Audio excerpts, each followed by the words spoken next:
Hello and welcome back to Will's World, where we don't just have one obsession, we have 100. Today's obsession is going to be Harry Potter and something I picked up that I was wanting to get for a little bit of time, and because I'm rereading the books. It is a chocolate frog. Now, as I'm quite mad on trading cards anyway, and obviously mad on Harry Potter, this just seemed like an obvious pickup. It's not the first time we've had these. I'll show you in a minute. And then, like, way back in the day before the films really hit, and it was still all kind of like illustrated artwork, they did release some chocolate frog cards, which I want to try and get hold of some of them because they're really cool. I'm quite keen on pre-film merchandise. Not to say I don't like the film merchandise, but I think there's a very unique element to anything pre-film Harry Potter because it was pure imagination, it was pure interpretation. You couldn't put faces to names as you probably would do now if you've seen the films and then reread the book. And so I think, anything like that does hold a bit of a special place in my heart because it was how I remembered it, because I got into it just before the films came out. If you check out one of my short videos, if you see a pre-film item that I picked up, which is really, really cool for like a really cheap price. And this, the price of these now is pretty insane. I mean, I'm not sure whether you can buy them in bulk online and probably work out cheaper, but most Harry Potter shops are like paying £5 for these, which is insanely overpriced, especially considering back in the day. I know there's been inflation and stuff, but I can't imagine them ever selling for that much. And then the previous ones that we've bought, I don't think were that expensive. So we got two. One for me, one for my daughter. My daughter opened hers straight away and ate the chocolate frog because that's the most appealing thing to her. And the card was just the little bonus. And she got Albus Dumbledore just like Harry on the Hogwarts Express. And the good thing about these cards are that they are lenticular. Just like the idea of them moving, in the books of people in photographs, and Dumbledore walks off after Harry gets him and Ron says he can't wait around all day. So it's a very cool one considering that. I'm hoping they're not all Dumbledore. I don't think they are from what I've researched. The lenticular is not fantastic. Maybe it's because I've still got it in the little plastic thing here, just until I can get some sleeves. And on the back it has a little description. I'll read it. Hogwarts headmaster, brilliant and often controversial headmaster of Hogwarts School of Witchcraft and Wizardry.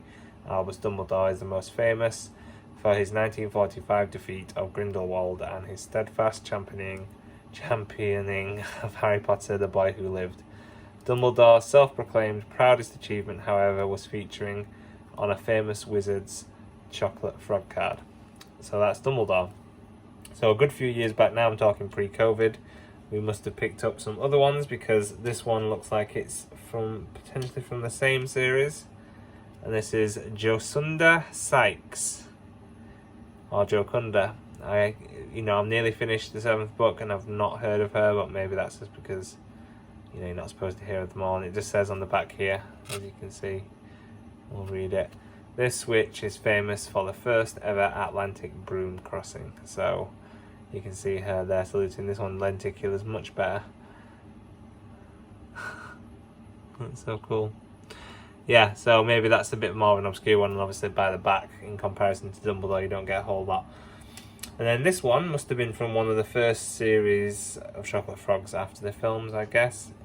It is Helga Hufflepuff. You can see that lenticular there. It's pretty cool. And then on the back here, it says Helga Hufflepuff, one of the 4 founders of Hogwarts. One of the 4 famous founders of Hogwarts School of Witchcraft and Wizardry, Helga Hufflepuff was particularly famous for her food-related charms. Many recipes traditionally served at Hogwarts feasts originated with Helga Hufflepuff. So that's unique. Obviously, we've heard of her. So, those are those 3. Let's see what we get in here. Very cool. I like the idea of cards in anything, really. So, yeah, see on the back there, there's one of the wizards. I can't remember his name. that you can get on a card. Frog there on the front, nice. This is like stereotypical Harry Potter design, isn't it? The white and the gold. But yeah, let's get into this and see what we get. I can already see the card, but I don't know what it is. Let's have a look. And you guys work it out. Let's have a look.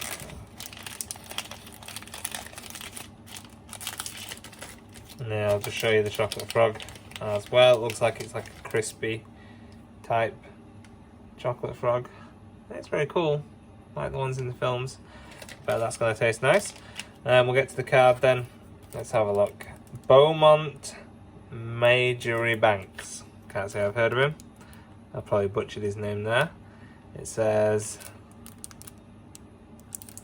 a pioneer of herbology and collector of many rare and magical flowers, Beaumont Marjoribanks is said to have discovered gillyweed, which we know from book number 4.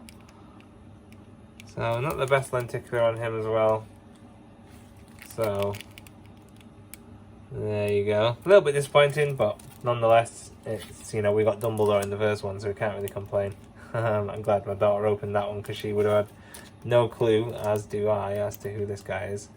And then obviously we've got Helga Hufflepuff to add to the collection, and Jocunda Sykes. So yeah, not bad. Anyway guys, thank you for watching. As always, please take care, and peace, love and prayers.